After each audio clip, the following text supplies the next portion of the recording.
We welcome you to our today's lecture, and we are very happy and very glad to have the second speaker from the United States today. That is Professor Gundula Kreuzer from Yale University. And so we are very happy that Gundula followed our invitation here to Bayreuth, into the very center of the Bayreuth the Wagner reception. And I think she will present a paper on Wagner in the US and on a performance, as you see, of the Ring at the Metropolitan Opera in New York. I want to introduce Gundula Kreuzer just briefly. She started her studies at the University of Münster with musicology, philosophy, and modern history, and followed then her studies at Oxford University and was graduate there with a master thesis, and then with a PhD dissertation in 2004, which is on Verdi and German culture 1871 to 1945. Gundula Kreuzer has published extensively on Italian opera, and in particular on the issue, which is the topic today, on the issue of reception. I want just to name some of the publications, for example, on Verdi and the 19th century. There are articles and book chapters, for example. One is Dahlhaus, Rossini und die Oper des 19. Jahrhunderts.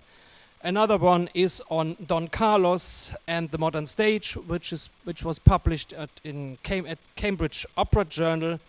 Then another essay called Oper im Kirchengewande, Verdi's Requiem and the Anxieties of the Young German Empire, which was published in GEMS, the Journal of the American Musicological Society.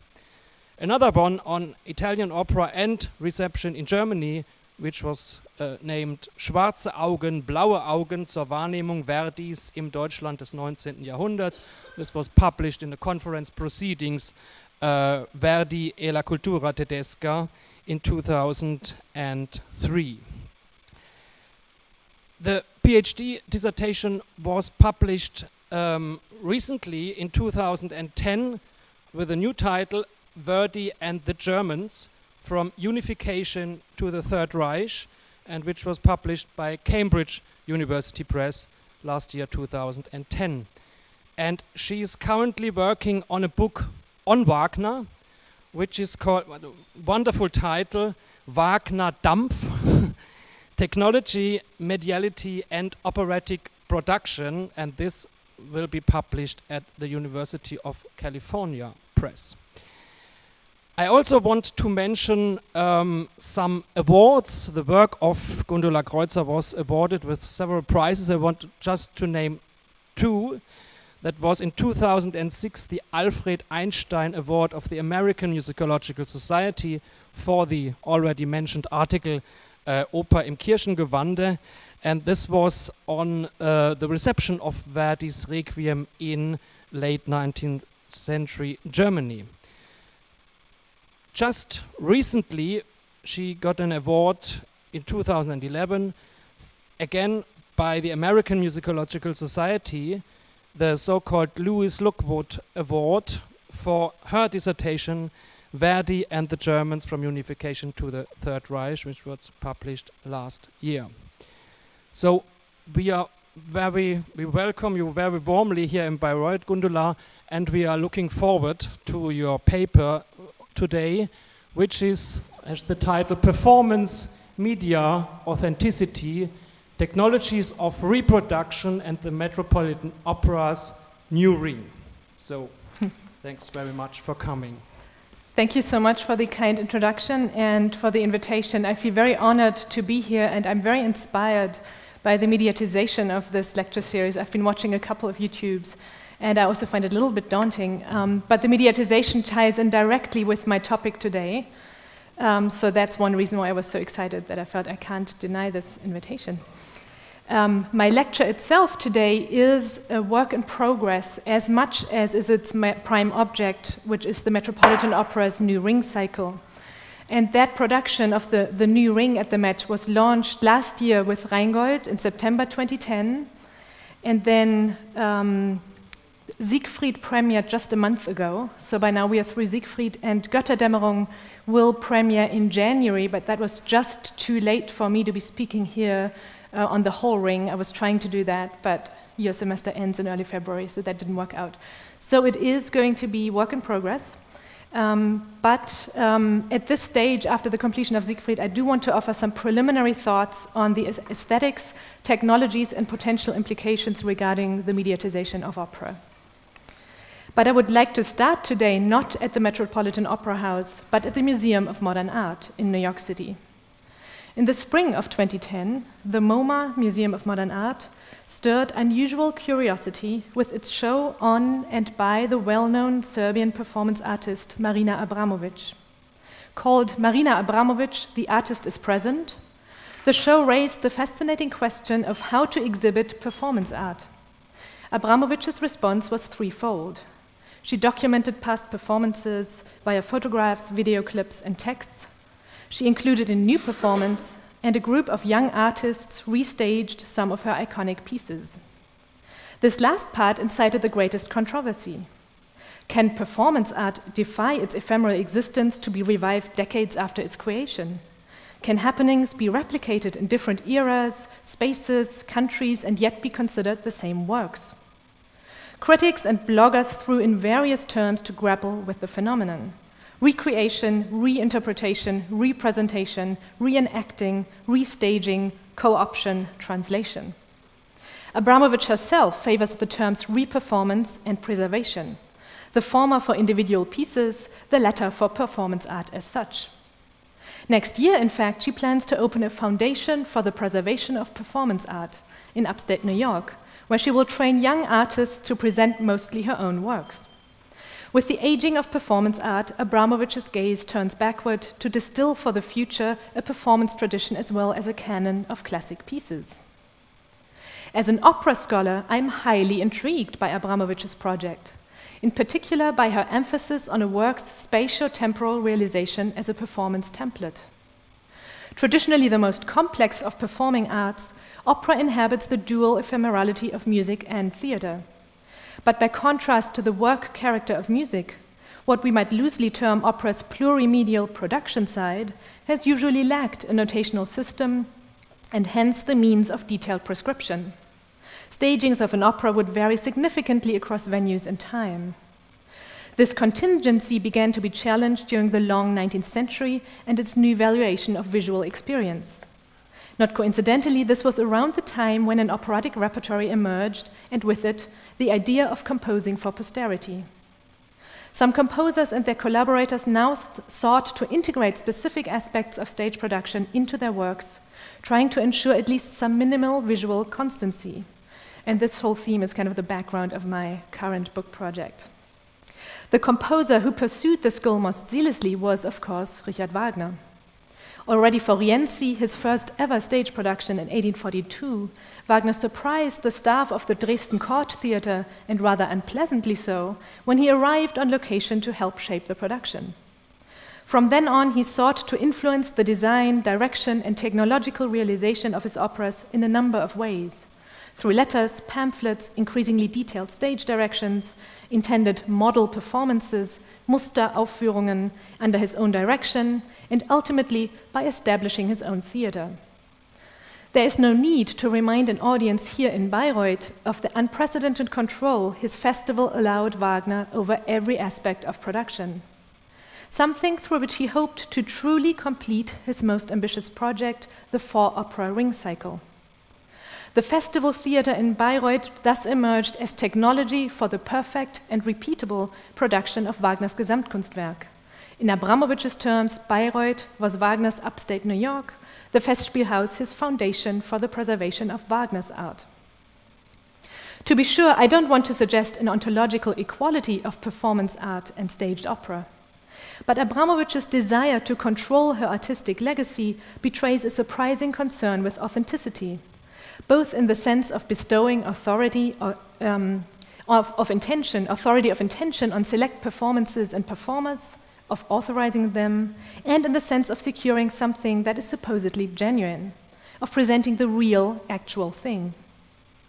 The Wagnerian resonance of this preservationist turn seemed even more evident to me a few months later, and 12 blocks further uptown, when the Met's much-anticipated new ring cycle opened to a pronounced rhetoric of authenticity, claiming to realize Wagner's intentions.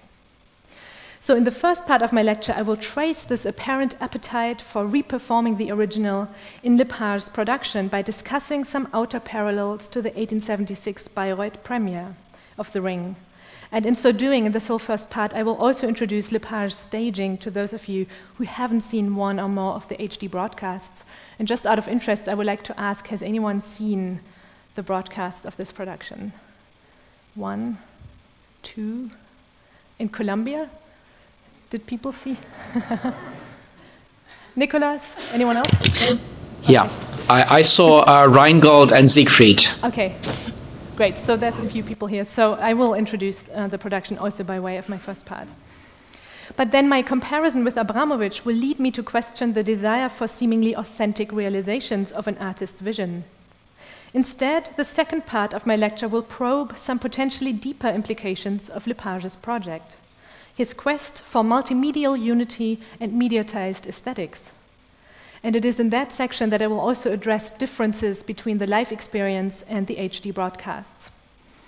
Ultimately, I will suggest that the potential of Lepage's emphasis on technology lies less in its promise to complete Bayreuth 1876 than in its advance of the very concept of Wagner's Gesamtkunstwerk. And since my concern is partly with mediation, I should reveal what experiences my discussion is based on. Apart from copious online materials and reviews, I saw all 3 operas live at the Met and from 3 different vantage points. I watched the HD broadcasts of Rheingold and Walküre, Rheingold in an encore broadcast of the same production that I had seen live, and I was also able to talk and observe the camera team backstage during preparations for the Valkyrie broadcast. So quite a number of experiences. So part 1, outer authenticities, or faithful to what? Boasts the Met's general manager, Peter Gelb. Since Wagner was way ahead of his time, I believe he would be pleased by what we are attempting. Director Robert Lepage explains, I try to be extremely faithful to the way Wagner proposes the storytelling. We are actually faithful to the very first production of The Ring! Exclamation point. We've tried to stick as close as possible to the early staging ideas, but in a very modern context, unquote. Indeed, the program book proudly announces that this new Ring is faithful to the libretto and to Wagner's vision. Even James Levine and Placido Domingo in the promotional videos and HD broadcasts join in this authenticating chorus, quote, Wagner had visions of things that he couldn't realize, but now Lepage is giving something new that Wagner surely would have wanted. And Domingo, Wagner could only dream of this storytelling, and so on. The gist is clear. The Met declares to produce what Wagner would have really wanted if only he had known the latest technology that Lepage now introduces to opera. Here, in 21st century New York, not in 19th century Bayreuth, do we find the most spectacular illusionist staging and hence the fullest realization and true completion of Wagner's visual ideas. Much of this rhetoric, of course, is owed to Peter Gelb's PR strategy to pitch his Ring. And here I will very briefly touch on the globalization and markets theme of this lecture series. By contrast to Europe and its current unprecedented geographic saturation with ring cycles, the Met faces perhaps less urgency to present a new dramaturgical concept. After all, this is the only complete cycle you can currently experience live on the East Coast. Instead, practically operating as it is without state subsidies, the Met is infinitely more dependent on public support and the approval by patrons, who provide the majority of its budget. In other words, the leading American opera house may have to compete not with the next city's Ring, but with any type of spectacular performance show from Broadway to circus. And yet, This particular ring, perhaps more than any other recent one, does have to compete with another production, namely its unwaveringly popular predecessor. This was the purposefully romantic and traditionalist staging by Otto Schenk, launched in 1986 and long since circulating on video and DVD. It had been Schenk's declared goal post-Cherot to return to the original ring designs of 1876 with new materials but only minimally streamlined looks. Indeed, his layout of the sets, blocking, colors, the employment of by then conventional technologies such as dry ice, gauzes, and trapdoors, all followed Bayreuth closely. And I can here point out only the most obvious similarity, which is of the set design by Günther Schneider-Siemssen, which basically translated the 1873 sketches by landscape painter Josef Hoffmann into three-dimensional scenery. And as an example, I have here the three settings of Das Rheingold. This is the bottom of the Rhine with the same structure for the gold. This is Nibelheim, and this is the end, Valhalla, with the rainbow. Attending Schenk's production thus came close to visiting a museum, or according to Abramovich, it resembled a re-performance of a 19th century staging. Yet by contrast to Abramovich's critics, Met audiences loved it. Surely Schenk tapped into that craving for the authentic European product that had driven New York's Wagner performances from their very beginnings in the 1880s, with their stream of leading Wagner conductors and singers. Indeed, the last revival of Schenk's production in 2009 was nostalgically commemorated in numerous obituary-style reviews and a weighty coffee table book as Wagner's eternal ring, that is, as the realization of Wagner's Gesamtkunstwerk.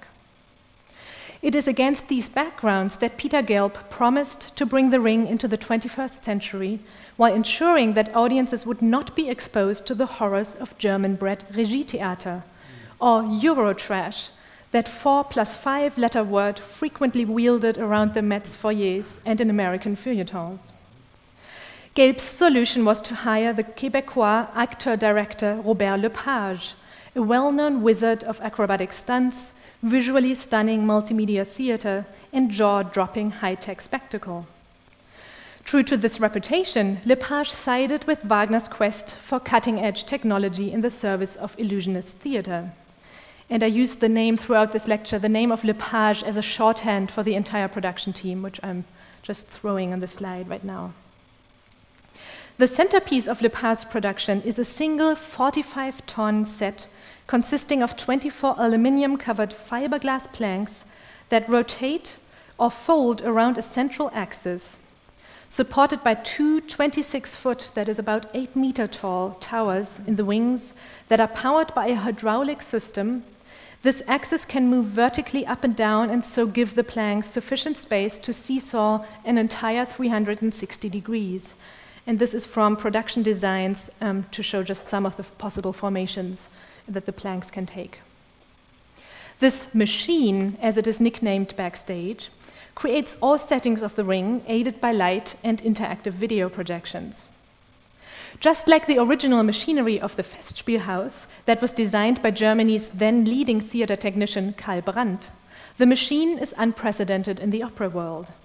Unsurprisingly, it has become the focus of attention. As in 1876, the run-up to the Rheingold premiere was thus strewn with speculations about its details and functioning or otherwise, as well as the daunting costs of the production, an estimated $16 million, and that's by contrast to the average $2 or $3 million per new production at the Met. And just for some perspective, that $60 million is about half the then annual budget of the Met's main rival, New York City Opera, and that opera company's budget has just been cut to $13 million, so it's actually more than the annual current budget of New York City Opera, but also about half as much as Achim Freyer's LA Ring of 2009 and 10, so just some figures. Similarly, like Hoffmann's sketches, which were on sale as photo reproductions already during the first festival, the machine is being marketed as the visually defining marker of the new ring. For instance, in this miniature birch reproduction for a bargain $15. Furthermore, just as Wagner's challenging stage demands required the refurbishment of the Munich Court Theater's machinery for the 1869 Rheingold premiere in Munich, so the machine necessitated the reinforcement of the Met's stage floor. which added to the cost. If Schenk was the late 20th century Hoffmann, Lepage is clearly the early 21st century Karl Brandt. Yet despite this set's distinctly modernist look and the complex technology that runs it from backstage, the uses to which Lepage puts his machine are indeed faithfully close to the score, as well as to Wagner's general idea for the role of staging. As the composer had explained in Das Kunstwerk der Zukunft, the artwork of the future of 1849, the spectator has to be distinctly led to comprehension of the artwork by everything that meets the eye. This meant that nothing was to be left to the audience's imagination. Instead, and I quote again, "The scene which is to mount for the spectator the picture of human life must, for a thorough understanding of this life, also be able to depict the living image of nature. The walls of the scene must deck themselves with the fresh tints of nature, with the warm light of ether." End quote. Lepage seems to have taken this last quote to heart. As a rule, at the beginning of each scene, he moves his planks into a shape that fits the required setting. They then become the walls of a scene onto which he literally projects the light and colors of nature. Let's look, for example, at the very first scene at the bottom of the Rhine. In 1876, the Rhine maidens notoriously swam via man-driven pulleys behind moving gauzes suggesting water. In our era of jet set and space tourism, the Nixies are fully suspended in mid-air, free to splash about, cast shadows, or exhale digital bubbles against blue water projections. As in 1876, the combination of realistic effect and unprecedented technology left audiences flabbergasted. Lepage also astutely choreographed the first Rheingold transition. The open transformation from this riverbed to an open space on a mountain height occurs through both continuous movement of the planks and changing projections in exact alignment with the music and stage directions. And I don't have time to discuss the musical transition, but I've discussed it in my article on Wagner and Steam that the Columbia students have read. So I hope you can refer to that. So for Wagner's sinking waters, Lepage projects rapidly falling pebbles. Then he lifts the planks and turns the machine over onto itself so that the Rhine maidens literally sink down into the depths. With the renunciation motive, the riverbed projections give way to blue waves, and once we are ashore, the planks form a vertical wall on which digitally Wagner's little clouds appear. A seamless transition and technical feat indeed. And I'll just say here that I consider this the most successful use of the planks in the entire production. Other settings, though not as dynamic, also adhere closely to Wagner's basic premises. For Walküre Act 1, the planks serve vertically for projections of the snowstorm on trees before morphing into the rooftop of Hunding's hut, with two planks remaining upright as the ash tree, again with projections of the tree's bark.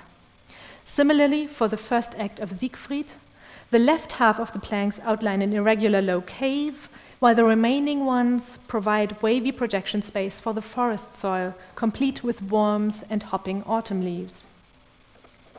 Siegfried's Forest reveals most clearly the extent to which Lepage dresses his avant-garde machine naturalistically. Just as Wagner in 1876 made revolutionary use of vapors from an industrial steam engine in order to dupe untouched mythic nature, so Lepage's Siegfried introduces 3D technology to opera, whereby projections adjust to the plank's movements to create spatial illusions without the need of special 3D glasses. But the illusions themselves are of 19th century painterly images. For instance, the most eye-popping detail in Siegfried is a brook that virtually drips from the forest planks into a projected pool on the apron, where it is animated through interactive video that reacts to the movements, body heat, and voices of the singers. And that's taking place above all when Siegfried cools his sword and when the dragon's blood drips into the pool and it turns all red and you see the rings around the sword. So it's really fully animated as if it was real water. But the pool's cliched design could come straight out of the Brückner brothers' 19th century theater studio or a Monet painting.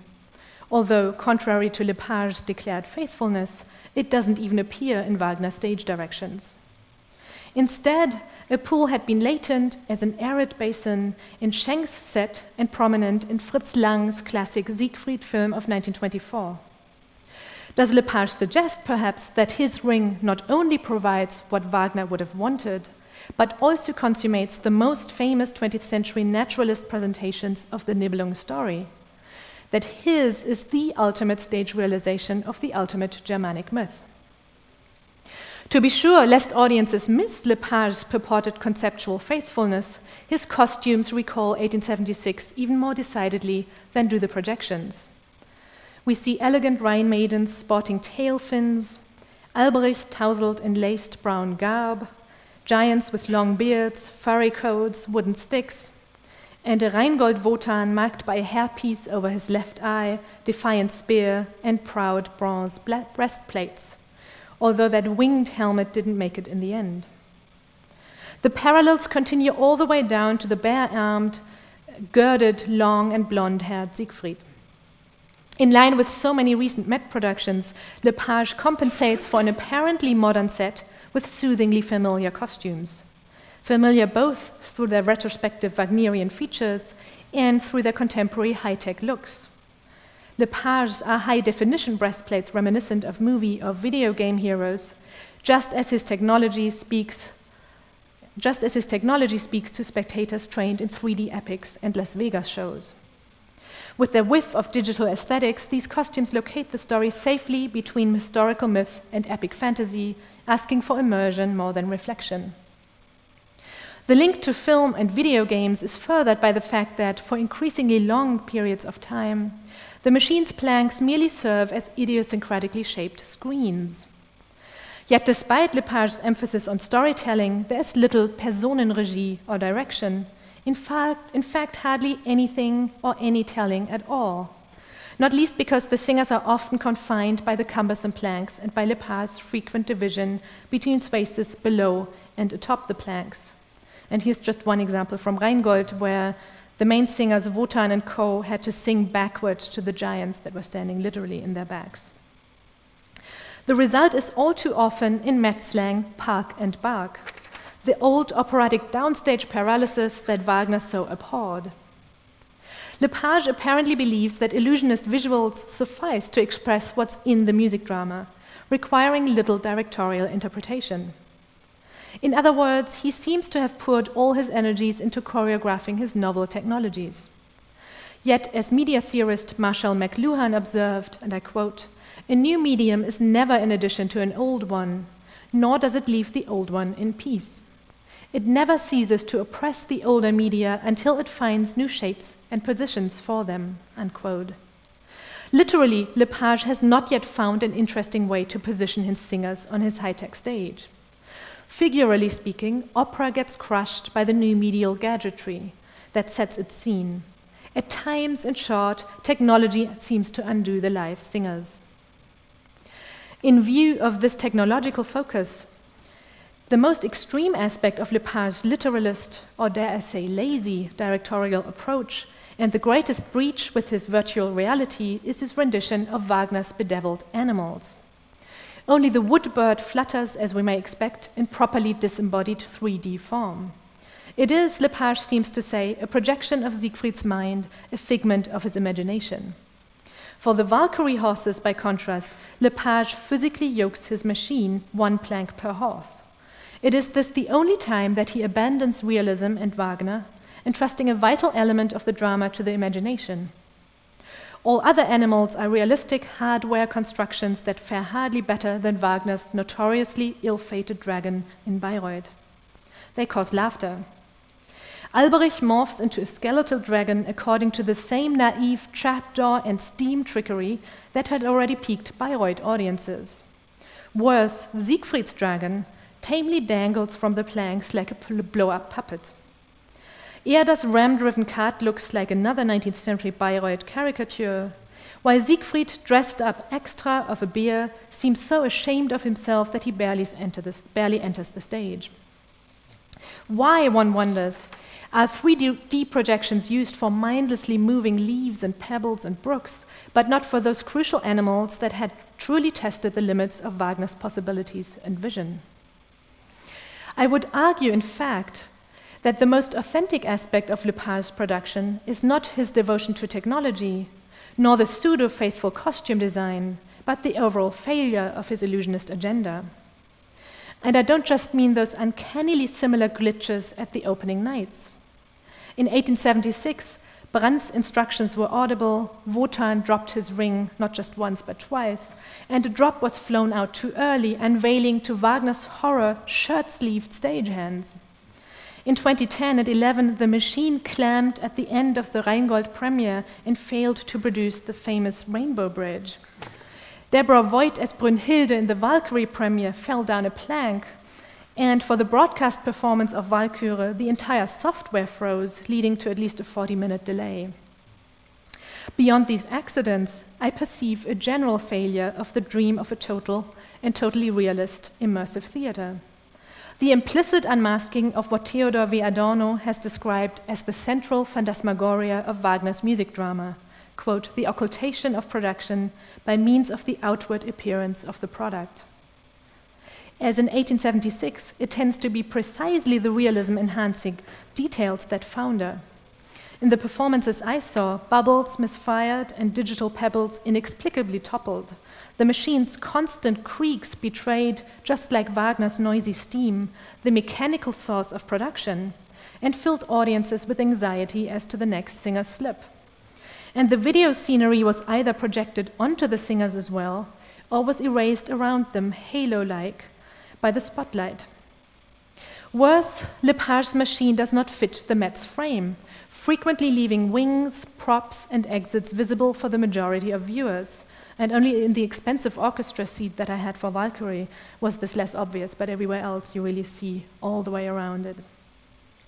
Likewise, harnesses and ropes glitter traitorously, not to mention those stagehands who move the horse planks up and down with a rope because the computer proved too slow to effect the gallop of the Valkyries.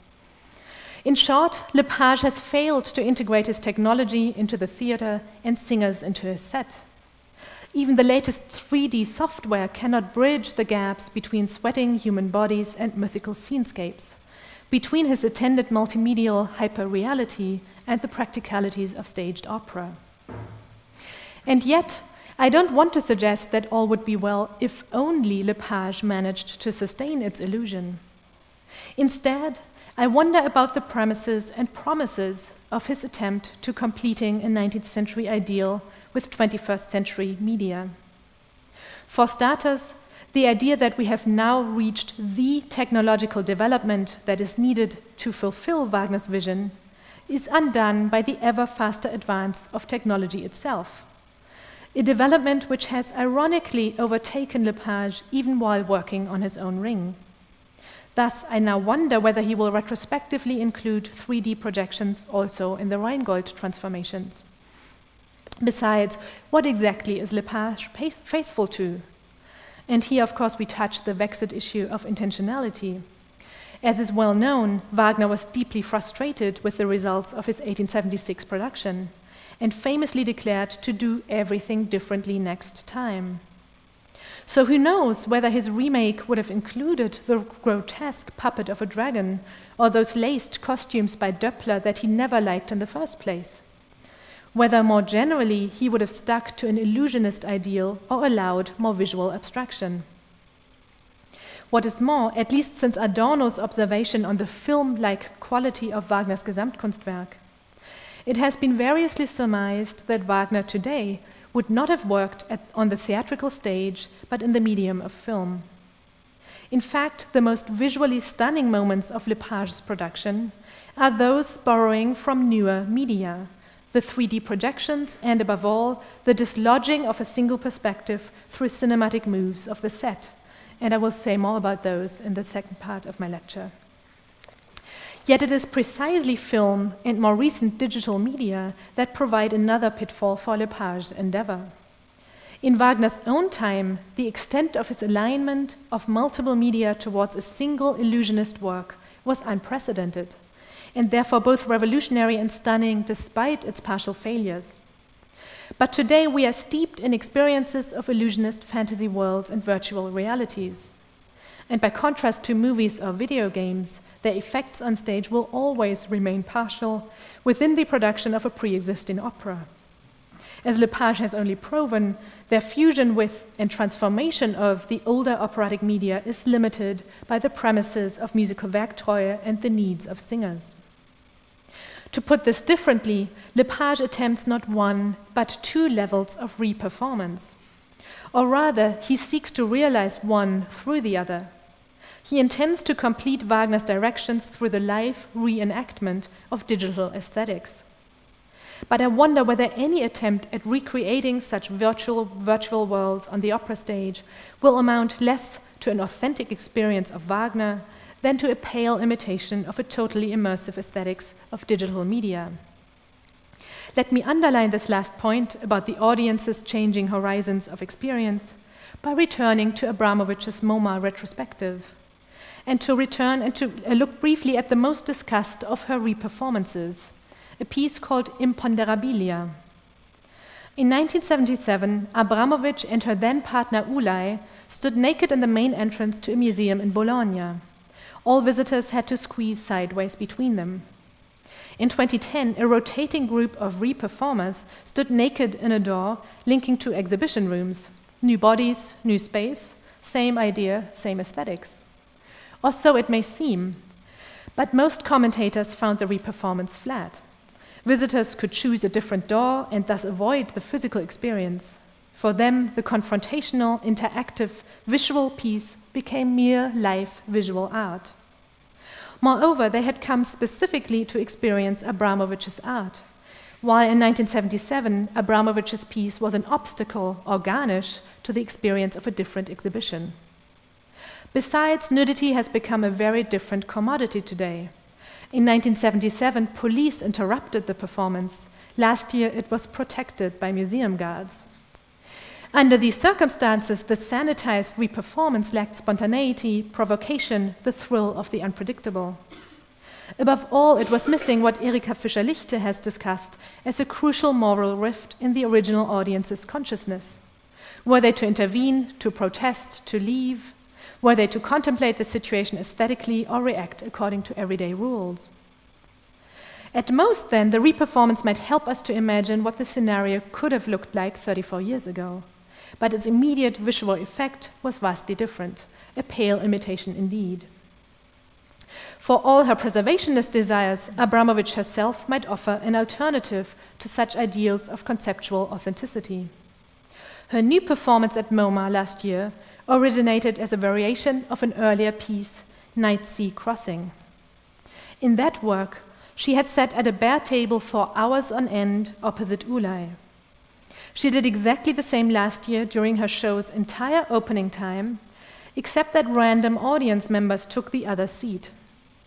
Personal and social circumstances, as well as Abramovich's relation to the public, had changed, and so had the basic constitution of her piece and its effects. Hence her new title for the piece, The Artist is Present. And a new piece it was, unprecedented in its demands on the performer, its duration, its constant offer of and dependence on audience collaboration.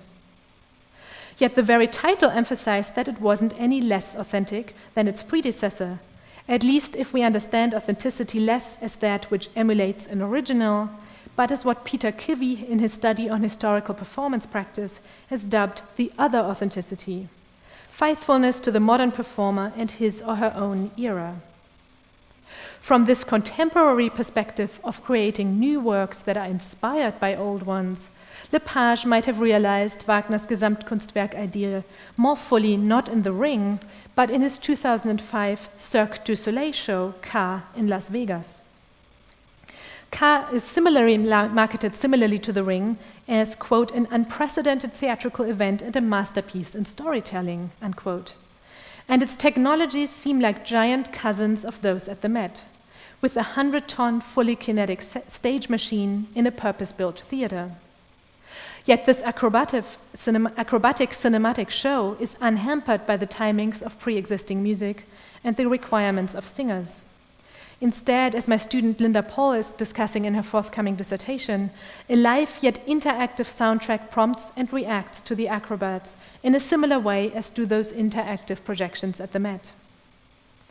On stage, then, an immersive multimedia spectacle may be achieved far better when none of the media dominate and precede each other and all collaborate equally.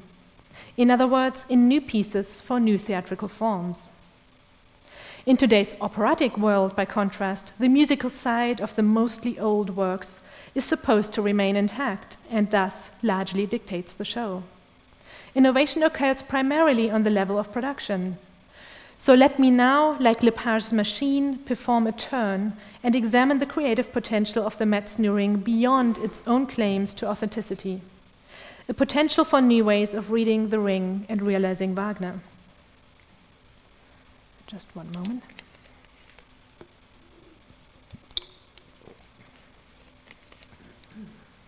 So part 2, creative authenticities are expanding the Gesamtkunstwerk. The attention garnered by Lepage's set is surely justified. For one, it brings a new look to the ring, unlike so many recent other productions. And even if the machine cannot complete Wagner's visual fantasy, it fulfills a different theatrical dream, that of a fully kinetic set piece, a pursuit that underlay much of 20th century stage design, from the revolving stage to the large, neutral architectural spaces that dominated, for instance, Harry Kupfer's ring cycles. In particular, Lepage's dynamic stage, the mobile screens that are his planks, and the occasional suspension of singers or body doubles in space are reminiscent of Edward Gordon Craig, one of the visionary godfathers of modernist staging. In conjunction with Wagner's ring, such a kinetic set raises interesting hermeneutic questions. For example, what does it mean that all the different habitats of Wagner's cosmos emerge from the same set? That they can fold into each other like the sides of a Rubik's cube? Surely Lepage's production highlights the interdependence of Wagner's worlds, the fact that they may merely be simulations and simulacra in Baudrillard's terms. Indeed, the twists and turns of the machine seem to suggest that it is merely a matter of perspective, who's on top, who dominates, and who is dominated. Or perhaps that everyone is equally controlled and no one is free. That even Wotan is only a puppet in the machine's big theater. After all, it is less the characters who traverse Lepage's space than the machine that moves them along, continually creating and recreating their environs. Think only of those Rhine maidens who are disposed of by a mere turn of the planks. Lepage's machine, then, has agency in and of itself. Not only does it literally turn into an animated character whose source of animation is ideally as hidden as are the hearts of singers or the codes behind digital projections. It is also the master agent that generates and participates in each and every scene. A master agent that can undermine, interrupt, or propel the action at will. With its sudden, uncanny moves that are only emphasized by its eerie creaks, the machine is capable of pulling the rug from under the singer's feet, of up or overturning their worlds, of turning heaven into hell. Each scene thus presents a temporary state within a cosmic trajectory of transmutation, of which we glimpse only a select few moments. An endless metamorphosis that bestows new meaning on the cyclicity suggested by the shape of a ring and by Wagner's cycle. What is more, the machine's transformative power points to a presence behind it, the invisible brain that steers the machine, the total director who controls the production. Ironically, in view of his desired faithfulness to Wagner, Lepage thus draws attention to the fact that the master narrator of the Met's ring is not the composer and his music, but the director and his technology. Accordingly, the machine, in its ur-state of straight gray planks, is always already visible before the first notes sound. Perhaps Lepage wants to suggest that technology, as a modern equivalent to Wotan's contracts, begins to dominate the very beings who created it, that it is becoming an independent species that can bring either redemption or destruction to the earth. This grim reading resonates with recent science fiction blockbusters such as Blade Runner, The Matrix, or Avatar, an analogy that is fostered by the influence of digital aesthetics I have discussed, as well as other such sci-fi references as the laser beam appearances of Wotan or the LED-enhanced power of the ring. It is here, rather than in the costuming or Personenregie typical of Regietheater, that the socially critical potential of Lepage's production may rest. Indeed, as an embodiment of the total director, the machine also appears to comment on the action. Lepage has compared his set to Wagner's leitmotifs that constantly transform and relate to each other. Yet the machine's commentaries occur at a much slower speed. Its transformations gesture towards the timeless return of what has always already been. Thus, they kick in mostly before and between the actual scenes, when they manipulate our experience of both space and time. For example, the machine's most animated moments are the Rheingold transformations, those of the Valkyrie Rock and the beginning of Siegfried.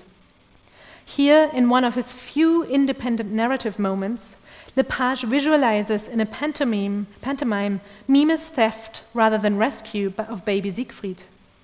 And the machine reacts with convulsions. So this is a very, very brief pantomime at the very opening of Siegfried, where what we later realize is Mime steals a baby and Sieglinde is lying on the floor and kind of clutching her hands, trying to save him. It's very, very brief, but very interesting. In fact, the planks seem to rotate fully only at decisive turns of fate, like the theft of the gold, the banning of Brünnhilde, that theft of Siegfried the baby, or the breaking of Wotan's spear.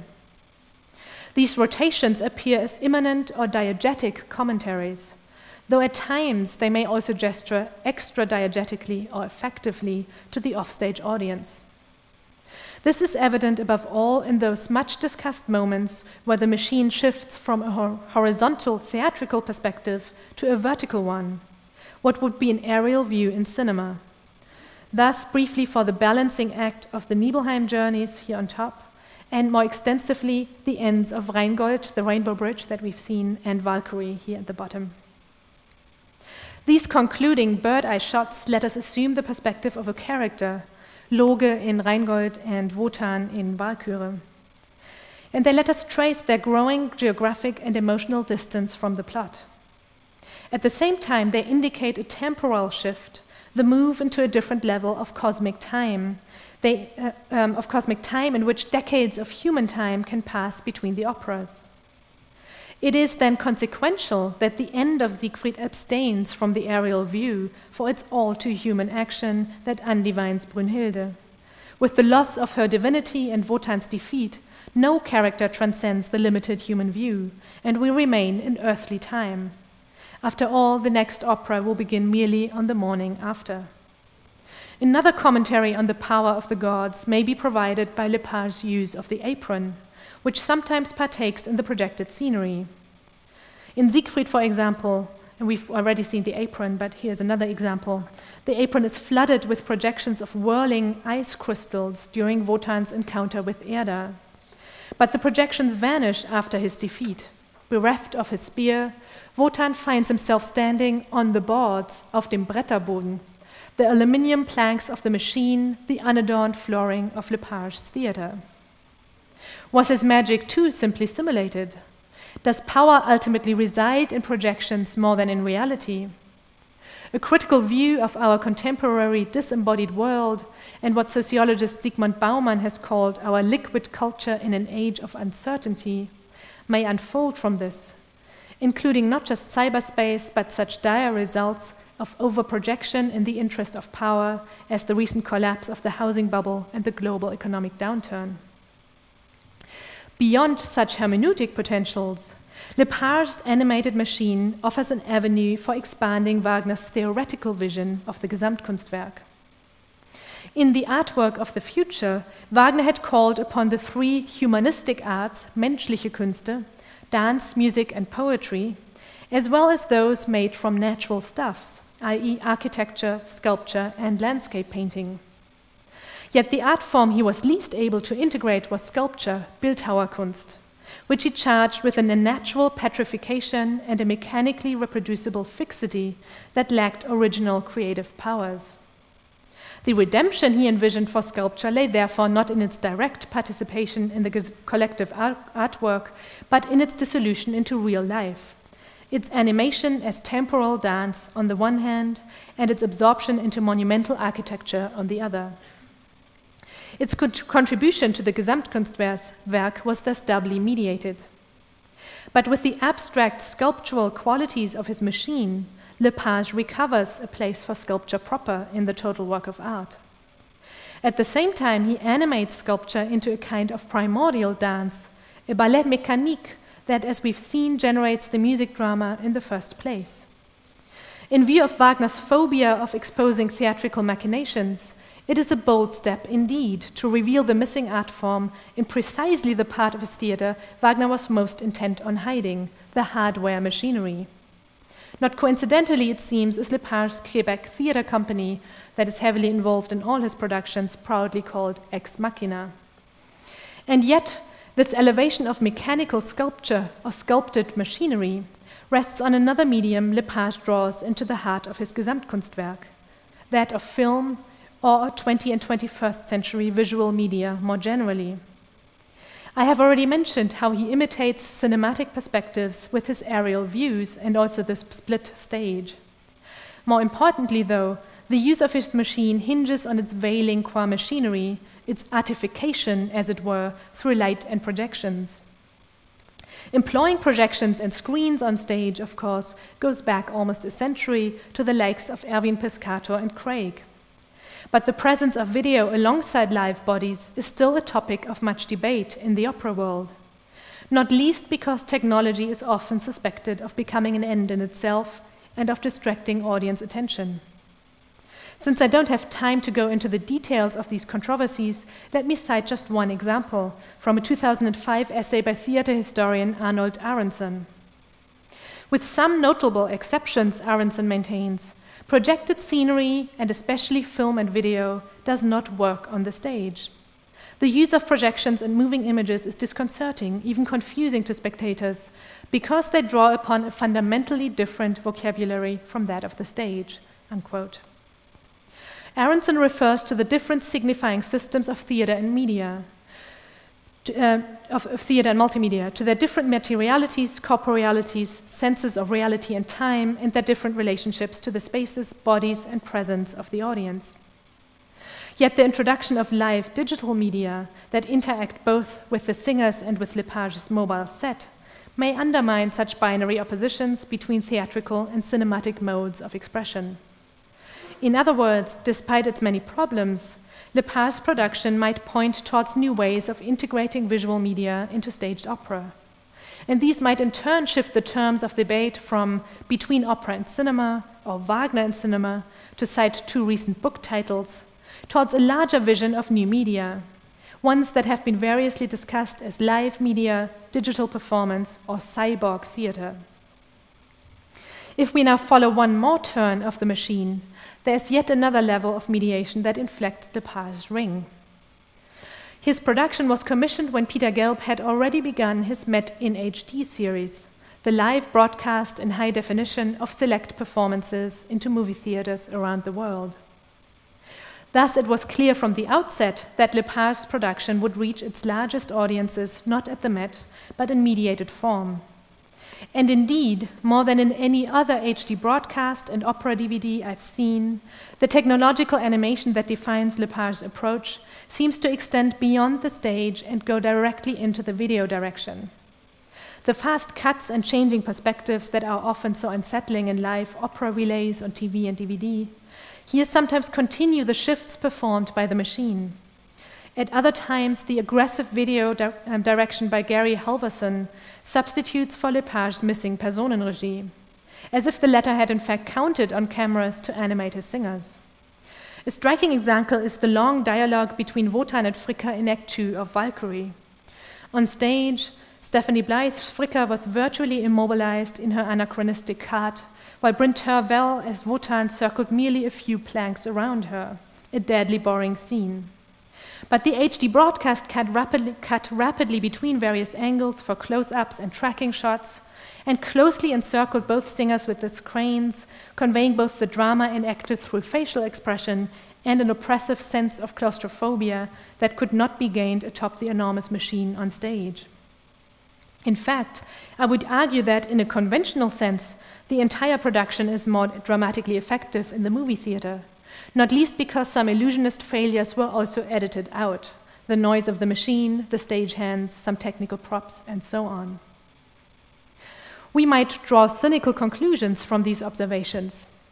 Is this multi-million staging ultimately geared not towards the Met's stage, with its ephemeral life and performative contingencies, but towards its eternization on DVD, the ultimate destiny of all recent HD broadcasts? Does the highly mediatized production fulfill its potential not on stage, but precisely in the filmic medium from which it so heavily draws? Is technology its end, after all, with the making of DVD already in production to satisfy the how did they do it curiosity? There are more ironies. Given the importance of media and mediatization in Lepage's production, one wonders whether he shouldn't himself direct the HD shooting. Apart from likely conflicts of money and time, Lepage could thus indeed turn cameras into an extension of his machine and complete the preservation not of Wagner's but of his own vision. Especially since Peter Gelb is intent on moving away from the by now classic, musically motivated camera direction of Brian Large towards more decidedly cinematic, high-tech approaches with faster cuts and more flexible cameras introduced from sports broadcasts. As is, crucial moments of the live production do get lost in HD. For instance, the central operations of the machine, or the subtleties of the use of marked and unmarked spaces on the apron. In short, rather than ignoring or silently accepting the inevitable gap between live and mediatized versions, it seems to me that Lepage could have utilized this very gap to his own advantage, towards a newly unified vision of his Gesamtkunstwerk in and as cinematic medium. By way of conclusion, I would like to address this gap with concepts developed by media scholars J. David Bolter and Richard Grusin in their influential book called Remediation, by which they mean the ways in which newer visual media refashion and rehabilitate older ones. Fundamental to all media, they argue, is, quote, the desire to get past the limits of representation and to achieve the real, unquote. This desire can manifest in two opposing ways, as hypermedia and transparent, immediate media. Hypermedia draw attention to their own mediacy and act of remediation, to the new technologies and inventions by which they mediate an older medium. Transparent media, by contrast, strive towards immediacy and immersion. They seek to disappear and deny their own mediacy in order to create the illusion of presenting the thing itself.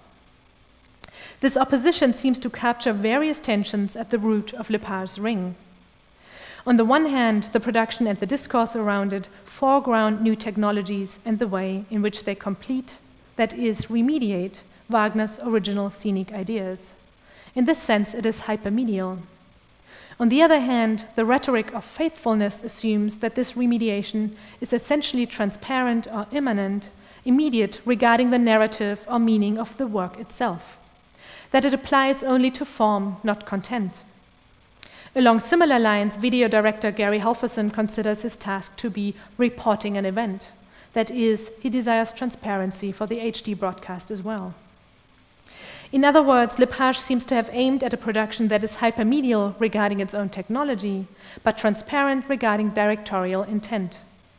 Thus, he might have wanted to avoid the gap fundamental to Regietheater between musical Werktreue and innovative staging, or between transparent musical direction and dramaturgical hyper-production. And yet, apart from the chimera of a fully transparent production, I would suggest that it is by insisting on his futile transparency that Lepage has deprived his own production of more critical potentials. That, just as with the HD version I imagined under his direction, it is through playing with, rather than repressing the gaps, that Lepage could have made a more lasting impact on reading the ring, on reconceptualizing the Gesamtkunstwerk, or on exploring new media in opera. I have had time to discuss only a few of these gaps, but I remain fascinated by them. The ontological gaps between the Met's ideology, or marketing and its result, between the illusionist ideal and the contingency of theater, or the steep technological advances and their basic glitches, by the physical gaps between the machine and the black box that is the Met stage, or the corporeal singers and the animated projections, the gaps between marked and unmarked spaces, 21st century technology and 19th century imagery, illustration and interpretation.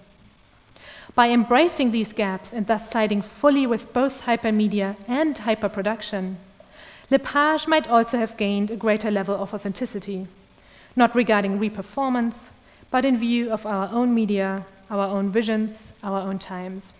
Thank you.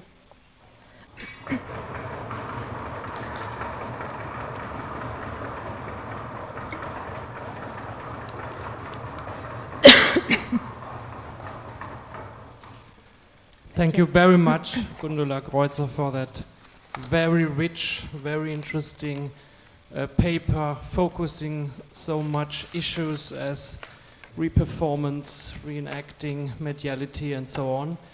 I think we had got very good insight into this production, even although not having seen one moving picture of it. But I think your paper provoked a lot of questions. I have a lot of questions on my sheet, but I want to give way maybe for the discussion in the audience. Or maybe I could start with a personal statement. For me, someone who grew up with the so-called regie theater, and for some times in my life also participating maybe in the so-called inner circle of this regie theater, the claim for an authentic production seems quite odd or bizarre. Yeah? I could not understand following such a claim, so to speak. Yeah?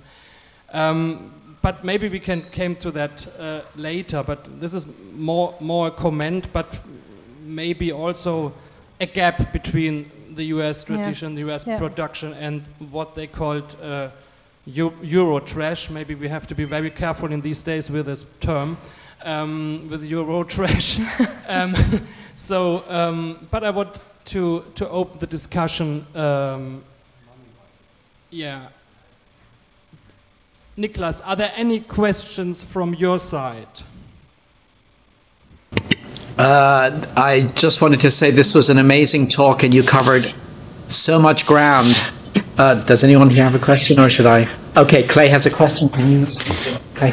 Can you discuss some of the things that you're most interested to see in Götterdämmerung, like some of the staging that you're curious about how it'll work? I did actually have a couple of notes. After seeing Valkyrie, before going into Siegfried, I had a couple of notes. Pay attention to what's happening, for example, at the end. So one thing that I'm interested in is where he uses the aerial view and what he does with the very end. Another question that I had is, okay, if the machine is the master commentator, what happens with the machine at the very end? I think, strictly speaking, the machine should collapse and should crumble, and the failure of technology should be the failure of the gods and of all this illusionist thing. Like, that would be really cool. Of course, 16 million, that doesn't work. So I'm excited to see. I think he might, I've looked online, there's some videos. There's actually quite a few promotional videos, and from those I get the impression that the whole machine goes down and kind of disappears into the floor.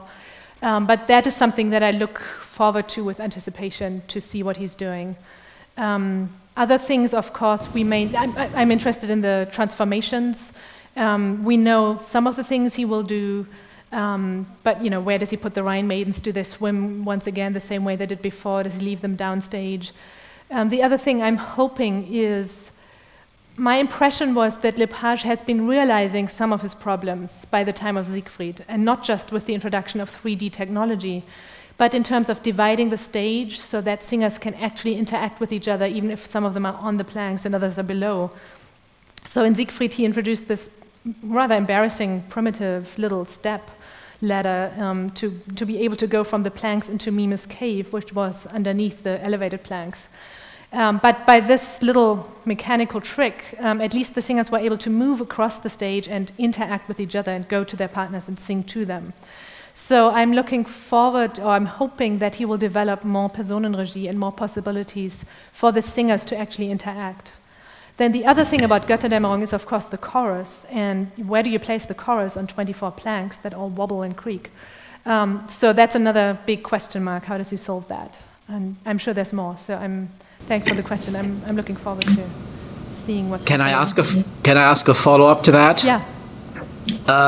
You've kind of touched on it already, but I was wondering what your personal emotional and aesthetic experience was in the HD versus sitting in the theater. Could you talk about that for a second? Yeah, I thought, so this was very interesting. I taught Wagner and production in a graduate seminar by the time Rheingold came out. And so I'd offered to the class that I could get them tickets for the Met, or they could see the HD broadcast. And so some of us saw the live production, and some of the class had seen the broadcast. And it wasn't until we got back into class and talked that we realized we'd had such hugely different experiences, as it rarely happens with other HD broadcasts. And so then, of course, I went to the encore performance and then saw that same broadcast that the students had seen of the same production that I had seen. And I think what's most striking is two things. First, that the Met productions are changing themselves independently of Lepage. I think they are staging, and my conversation with the camera team has just proven that. So. Much faster cuts, and then they have this moving camera on the front of the stage, this dolly that runs along the lip of the stage and has these tracking shots, but also shots from beneath, so kind of looking up at the singers, and then looking down at the singers. And so you have many, many more possibilities of changing the perspective and putting the singer like up as a god by looking at them from below and all these things. So that makes it very, very interesting in terms of creative potential. And I was very often much more entertained in the HD broadcast, much more than in the live production. And that was, I think, the strongest impression of that was in Valkyrie, where it's just absolutely deadly boring, those long dialogues. And especially after Deborah Voigt had slipped in the premiere, and I saw a few performances later, she was very, very careful, standing on stage, just holding herself not to slip down those planks. And there was nothing happening whatever on the stage. Whereas in the broadcast, there was a breath of air, there was some movement, there were close-ups, there was at least some engagement with the singers. So it's the irony that the mediated broadcast seemed to be much more immediate and much more engaging in a dramaturgical way. So that's the positive side. And the negative side is, oh, and of course they edited out very carefully.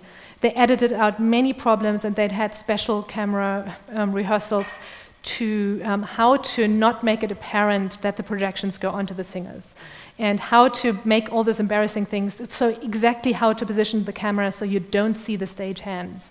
So the camera team was very acutely aware of all those shortcomings that I had seen in the theater, and were trying to really edit them out. And so if you want this immersive, dramatic spectacle, I think the HD broadcast was more successful. But what was lost for me was precisely the interest of the machine, like this huge thing that sits on the stage and that comments and that creaks and that turns. And that's the old problem of HD broadcasts and opera and DVD, that you don't constantly get the full view of the stage, and so you can't comment for yourself, or you can't interpret for yourself what's going on. So many of the projections were not visible on the HD broadcast. And one step back, in the live theater, again, something that I've left out here is that Lepage doesn't seem to know the Met stage very well, or the Met audience very well, and maybe that comes from his working in purpose-built theaters. But he really tailors towards the expensive seats in the orchestras. And in many other seats, and most other seats, I would say, you can't even see many of his projections. So in Valkyrie, he had some, I've left that out entirely for the interest of time. He had some independent narrative moments, but they were mainly illustrative. So he had a shadow play during Sieglinde's narration in Act 1 of her theft and her father, etc., when she recognizes Siegmund. And there was a shadow play that enacts the twins growing up and them being stolen, etc. And that was not visible at all from the expensive seats. And then, of course, the HD broadcast zooms in on that, and then you see it. But you gain some, you lose some, but I think in such a mediatized production, you really could make use of the advantages. Does that address? Do you have more specific questions on that? I think you mentioned for me, a very remarkable and interesting aspect, that is cutting out the theater from a theater production by post-production of the movie. Yeah. So I think this is quite interesting. Yeah. Everything was real in theater, and what can happen and noises and so on was cut out, and more to focus on a. I don't have any term. Maybe we can use a movie, opera, or whatever. But I think it's exactly under the auspices of immediacy. They want to show the immediacy as if that was the real thing. Exactly like Wagner, the Phantasmagoria. You don't want to see that it's actually the stagehands moving the planks and all this. But all this, again, under the rubric of the production that you see as HD is the real thing, because you get the whole view of the audience. As if you're sitting at the Met, you get the backstage interviews. And the interviews during the intermissions, you get, there's all those interviews with the singers, but also a lot of information on the set. It's very focused on how it works backstage, but then when it comes into action, it's also an aspect of post-production, so we look behind it. Yeah. So Anno Mungen has a question. Yeah, thank you very, very much for a brilliant paper, I think. I saw one of those productions of Rheingold where the rainbow walk was a failure, so it did not work out. So they were standing there and were looking at each other, what's happening here. So, and I thought the whole production, when I looked at this, was a failure. I mean, also like from an aesthetic point of view, looking at that rather modern machine all the time, and then these costumes which you described very nicely. And my question is also the relationship between the mediatized, the actual really mediatized version of it, and the live performance. I mean, if you have good people on this side, could you not make sense of any production if you videotape it and put it into a film kind of a version? That's my question. I mean, where is the actual relation of that mediatized version to the original one or to the live one? I mean, I haven't not seen it, but from what you were describing, or from different like perceptions of the students who were there and there, it seems like almost like two completely different things. Yeah. And so you might conclude that, you know, if you've got the right people, you know, they make sense of anything. Do you think so? By the right people, you mean the camera team? Yes, or? And the right producing team of the video. Yes, it is interesting. Again, there's a very interesting promotional video online. This is an interview online with the video director, Gary Halverson. And he says precisely that his task is to make sense of what's happening, and so to make it in a way that even his mother in the cinema would understand. So I think he sees his task as translating and making sense. And so I think his animating the characters, and for example, in the Wotan Fricka duet, of animating that and showing the character relations, it was always in a way that you could see the singer who's currently singing, but you could see the other singer in the background as a fading, not very focused face. And so that was very interesting. There was a lot of interpretive potential with that. And so I think, yes, of course, the differences between HD and live don't just apply to Lepage. I was just struck by the extreme extent to which those two productions seem to differ, precisely with the editing out of the theater, with the editing out of the noises. So the students and I who'd seen it live, we were enraged by all those failures, knowing about all this technology and the $16 million, etc. And so the students who hadn't seen it live just didn't know, and they thought it worked beautifully. And so even those small things make a big difference. But yes, I do think that there is a way of using HD broadcasts to make something that's not the live production, but that is something that has critical potential. And so that's what I meant with one of the gaps, like the many gaps that could be used for critical hermeneutic potential, but they don't do it. So it's Gary Halverson, you know, by chance he gets some things nice and he loses other things. And I think if somebody comes with a strong directorial interest and says, well, we need to get the whole machine at long stretches of time, but then we also need fast cuts at this bit, it could be way more interesting. Okay, are there other questions here in Bayreuth in the audience? maybe I would like to come back to my point of the claim of authenticity. So if I make this claim, and let's say coming from performance practice or whatever, from the historical performance practice, does the aspect of research play any role in this, within this claim of authenticity? For this production team? This production, yes. Yeah. So they did, well, there's, again, it's so interesting. There's research both in terms of Wagner and there's research in terms of the ideal that they think Wagner had. So I think it's very clear that the costume designer did go back to the original designs. And there's one statement. So I think, yes, he looked at them and clearly got inspired by them. They did look at the original sets. They read some of Wagner's writings.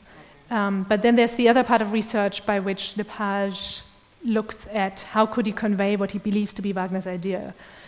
So he talks a lot about having gone to Iceland and believing that Iceland is the perfect place to represent this Nordic cycle of mythic whatever. And so in fact, a lot of the images, those ice crystals, also in Valkyrie, when Wotan punishes Brünnhilde, it's all projections of ice and mountains, a lot of mountainscapes. And then when he's moved, when he begins to be moved by Brünnhilde, then very movingly the ice melts. And the snow, the mountain of snow that's projected on the planks, on those planks that I showed before the fire comes, very gradually melts. And so this is a very kind of tame, literalist visualization of what's happening. But inspired. I think he also looked, he did cite the Fritz Lang movie at some point. So for Siegfried, I think his range of reference was much broader, even though you don't see it in those 19th century cliched illusions. But he did, I think he does have a much broader reference by now. Yeah.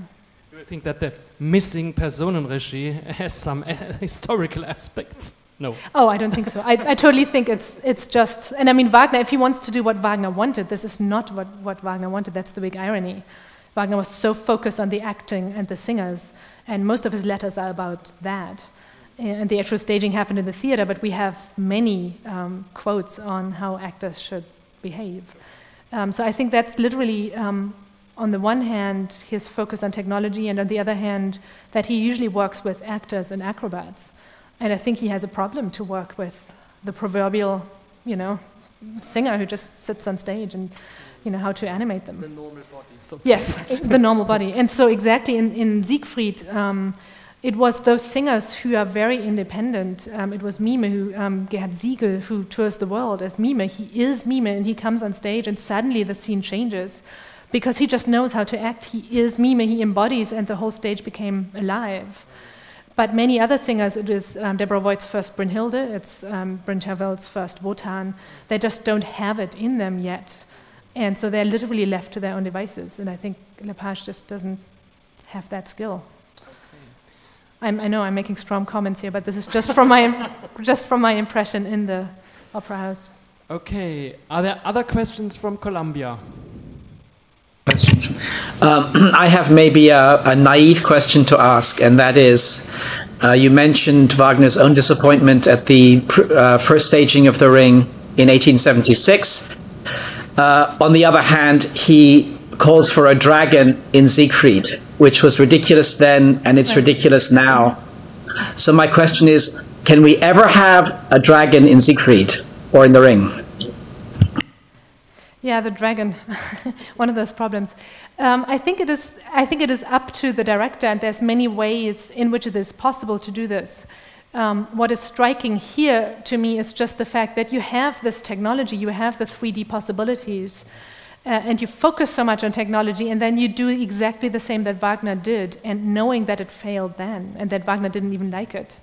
So that, I think, is the biggest problem. If you have another production, say, Achim Freyer's L.A. Ring, and I haven't seen his German one now, but I saw parts of his L.A. Ring. If you have a fantasy world with whatever, surreal puppets and visionary things, then why not have a puppet of a dragon, or make fun of it, or have something that has meaning?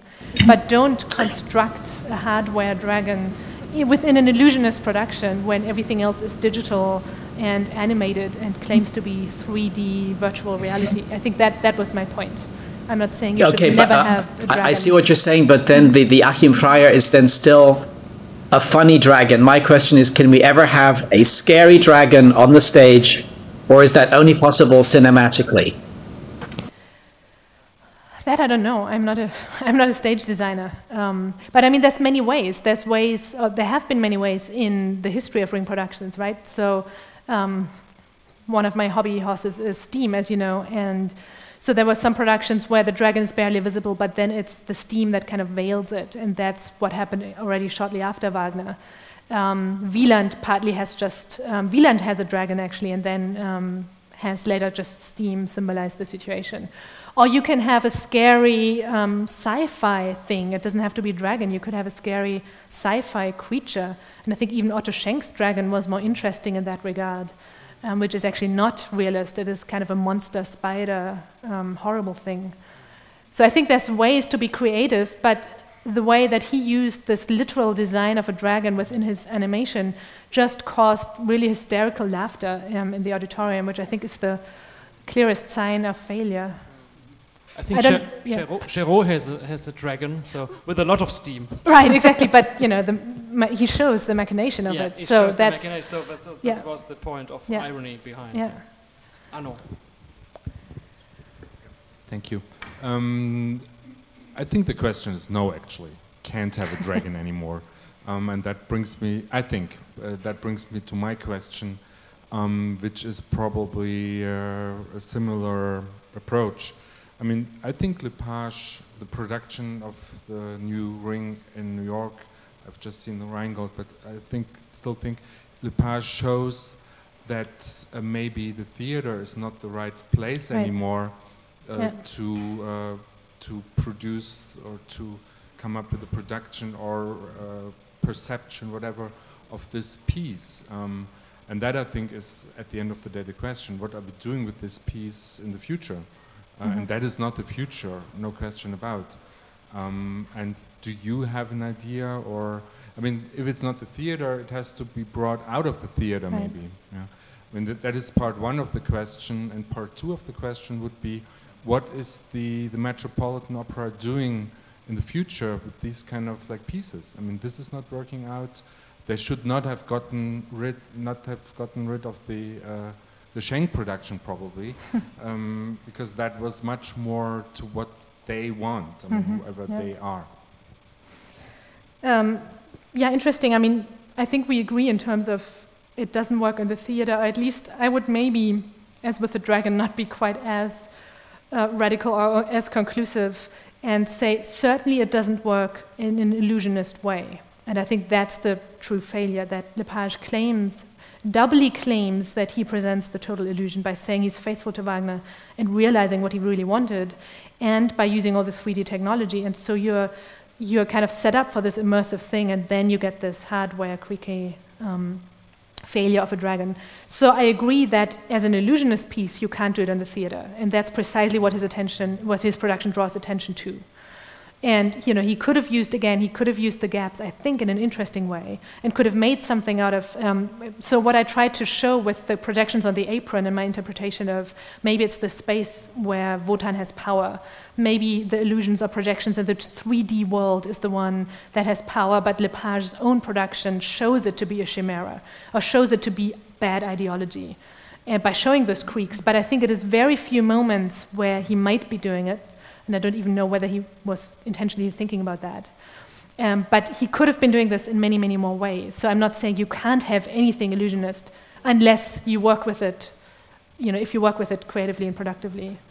But you know, I could envision an illusionist total production of a Ring film. You know, why not? There are 3 other questions here in the audience, please. Okay, thank you very much. I was very impressed by your interpretation of the machine, of the role of the machine as Deus ex machina, behind this little freedom the different personalities can really develop. Do you think that Lepage was conscious of this role of the machine? That's another difficult thing to say, but he did have the comparison that I quoted with the leitmotifs.